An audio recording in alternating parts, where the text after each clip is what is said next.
Well, not a chance. Not a chance. Looks like a cowl hood is going to be in my future here. Alrighty, I'm done. I'm done with painting, prepping, any other paint sniffing activities I got going on in here. I'm done with it. I think it cleaned up quite a bit.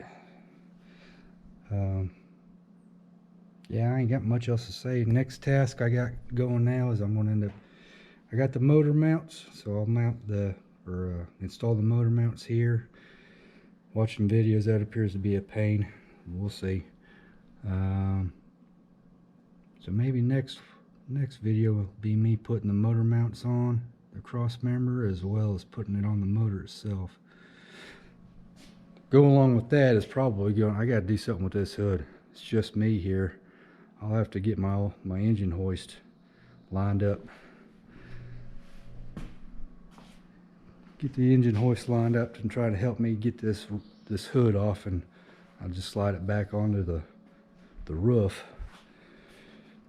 I got a little contraption over here that I use. I use that on the truck over here when I lifted the bed. Actually, I didn't use that contraption on the bed, but I used that engine hoist to place the bed and the cab on the frame. That was exciting. It's never easy when you're working alone. Test fit the engine. We'll see how it goes. That's next. Later. Alright, so we're back. Plan now is trying to get some motor mounts installed. A lot of the YouTube videos I've watched says it's a pain. I have watched a couple of guys that got a little trick that I stole off of a guy on YouTube. I'm sure there's a couple people that did it, but makes it a lot easier than I can see that this would be a pain in the butt. And to be honest, even doing it the way I'm doing it, it's still very aggravating. However, without this little trick there, it's I could see how you'd be slinging tools and cutting some cross members just to get access to get these bolts in. So, like I said, these aren't torqued yet. I just got them finger tight, just got them through. You can see the V8 mount is, the motor mount's forward to where the 6-liter mount is. It was on the back side. See my brake line there, it's all loose right now. I'm going to have to drill new holes, put new mounting brackets, relocate the mounting brackets for my brake line. First thing I want to do is get my motor mounts in there. The next thing is I'll, as soon as I get them in there, then I'll figure out where I'm going to put the brakes. Right here's the V8 mounts. Over here on the other side, over there, that was the V6 mount. So it's going the V8. You're going to use these two holes right here and that one down there. This right here is just plain old stock motor mount. I got it through the same company, this Dirty Dingo. This is just a generic mount, but I got it through Dirty Dingo, and that's who these LS motor mounts, LS conversion motor mounts, I got them from. So got everything from them, including I ended up getting these polyurethane mounts.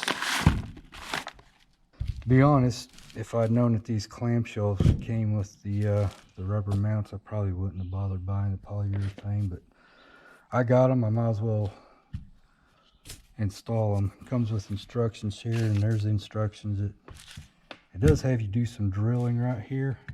Drill these two little rivet areas, that way you can separate the clamshell.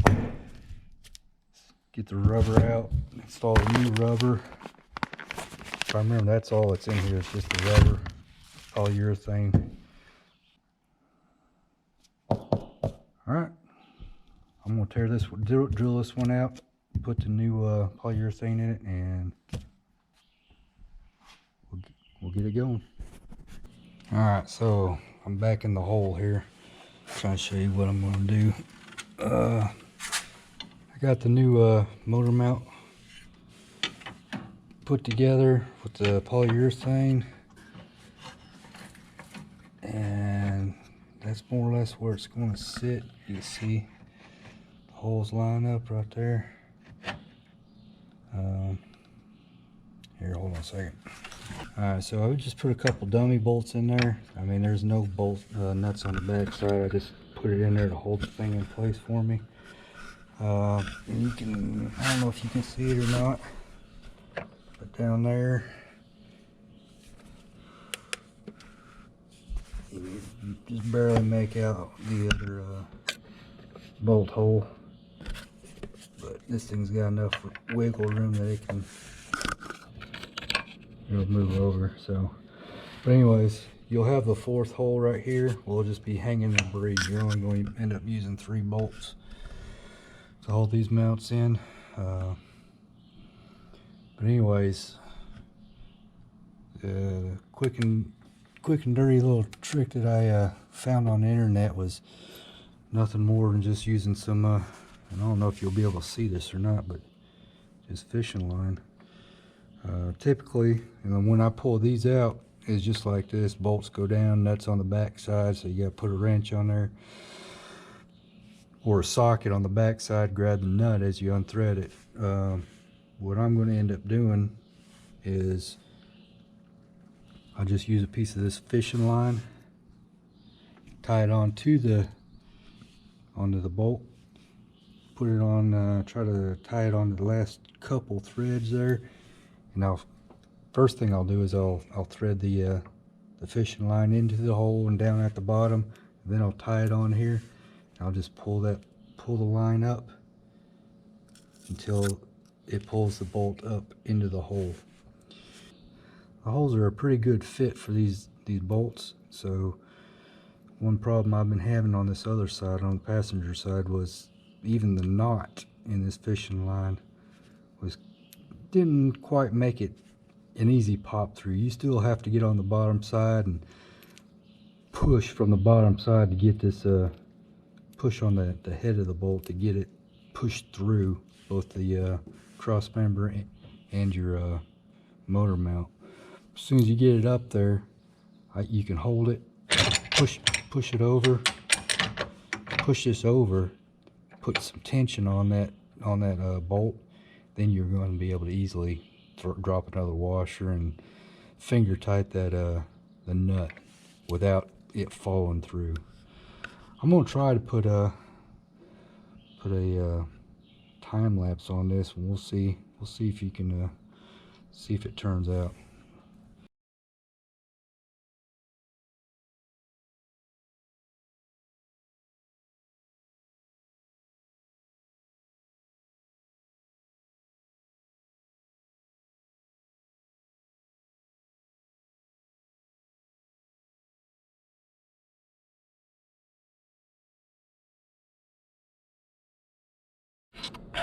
All right, that's that. We got 3 of them in there. I didn't get near as much thread engagement on these as I did over here, but it's in there. All I gotta do now is I'll try to get a wrench on the bottom just to hold it, probably a socket, something like that, and top side crank them down, tighten them up. That's that. I ain't gonna videotape that for you, but this side actually went easier than the other side. I guess I was still in the learning process over here, but the one nut, this one right here, same with over here, that right there is the toughest one, the easiest, hardest, as in just trying to get access to the back side. Like I said, you still need to get access on the back side to push the head of this bolt up in there. All right, I got it. I'm gonna tighten it up and carry on. All right, today's the day we try to pull this hood off. Some real sketchy stuff going on here. Plan is use my little engine lift over there. Use a couple of these little tie down straps. Take one to each corner of the hood. I've already got some blankets thrown out on the roof here, so I mean, thinking it out, I mean, it shouldn't be too bad. I mean, my windshield's already smashed. The hood's already got creases all up in it, so I mean, worst case is I dent the roof now. I guess then it'll match everything else. I'm gonna go ahead and try to set up a time lapse of this so that we got something to document where I screwed up. Here.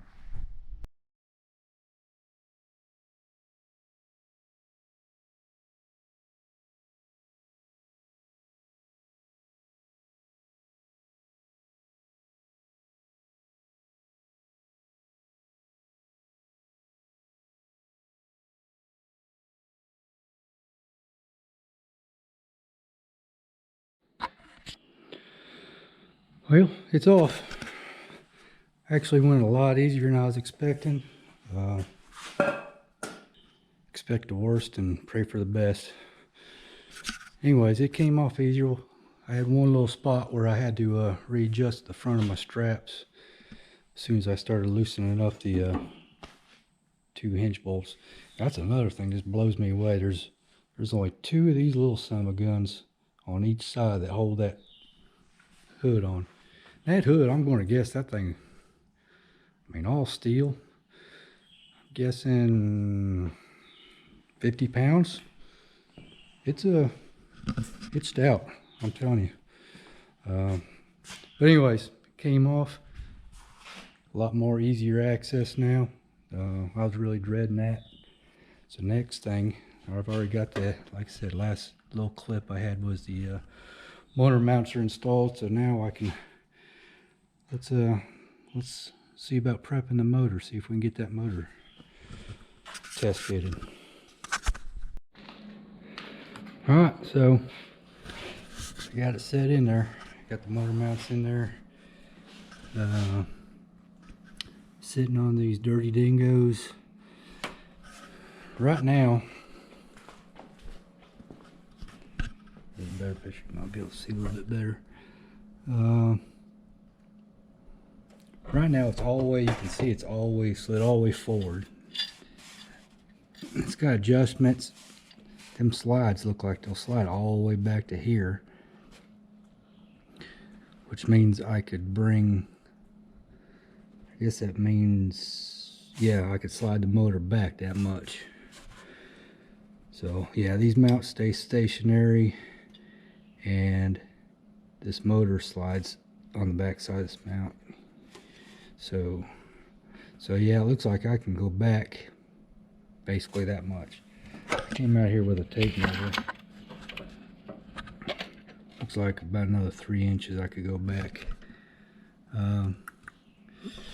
Looks like I got all the room in the world back here. Yeah, it looks like I got all the room in the world back here. Run this tape measure back here. 5.5 inches to the firewall. So I'm going to pull it right back out. Like I said, I still got to get transmission. Seems like I can't give money away to anybody for a transmission, so I'm still on the lookout. I wanted to see if it'll fit around this AC equipment. It looks like I got plenty of room. Now granted, I don't have the headers on. I'm going with regular stock truck headers, but I would think, just by looking at that, I mean,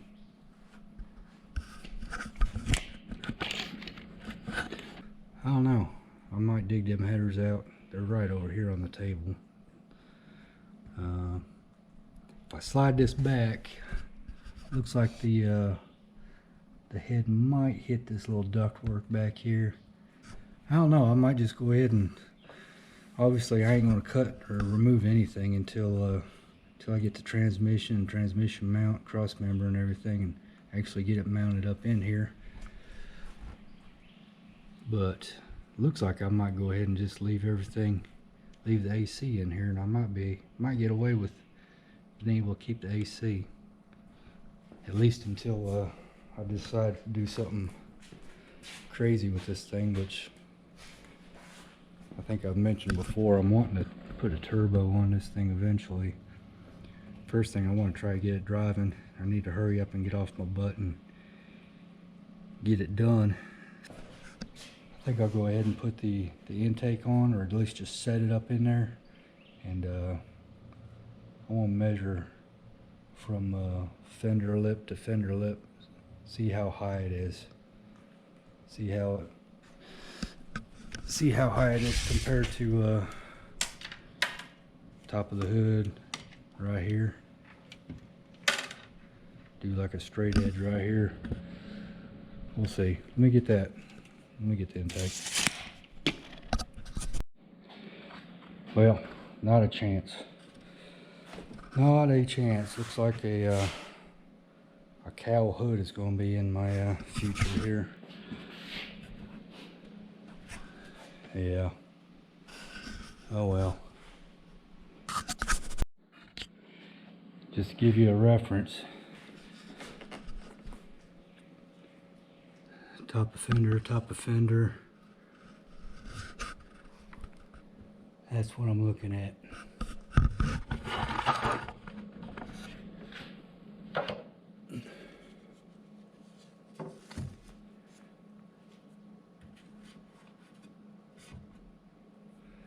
And that's with a small gap here.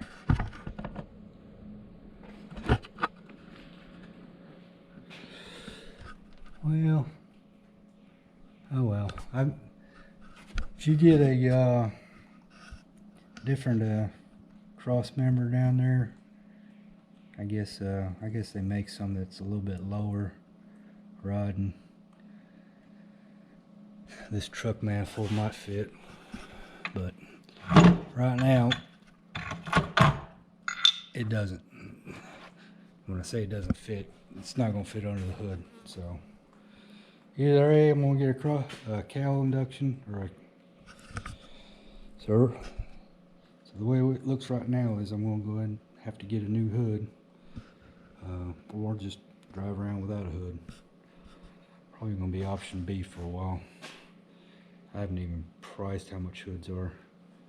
All right, let's see what's next.